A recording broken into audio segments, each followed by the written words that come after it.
In other news, British Prime Minister Rishi Sunak has sacked his Home Secretary, Suella Braverman. This follows her public criticism of the way police handled a pro-Palestinian march on Saturday. She had previously described demonstrations in support of Palestine as hate marches and mobs. Her departure comes as part of a wider cabinet reshuffle. Let's find out more with Sonia Gallego, who's in London for us. So, Sonia, after days of speculation about her future, Suella Braverman is out. Why did the Prime Minister act now? Well, I think Mr. Sunak really couldn't ignore the signs anymore, really, not just from within his own party, but also what was coming from the police forces as well. There had been much concern, especially from within the police force, that their operational independence was being compromised with the rhetoric that was coming from the Home Secretary herself, the way she called police officers as having some kind of bias.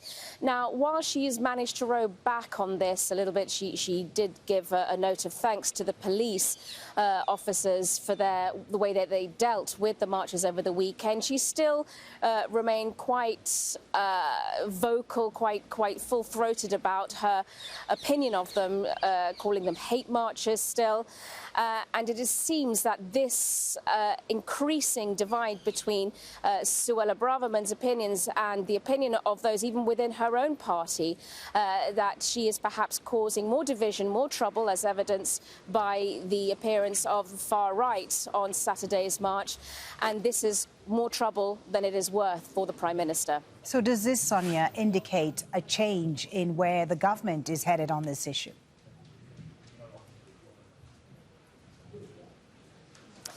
Well, it may not indicate a change as such. This evening, on Monday evening, the Prime Minister is actually going to be outlining his vision of foreign policy at a Lord Mayor's event, where he will be talking about exactly where he sees the UK in this. And in it, he's expected to underline and re-emphasise the importance of establishing a two-state solution in the Middle East, namely because of the fact that he will refer to the UK lawmakers who were responsible for writing that in the UN document.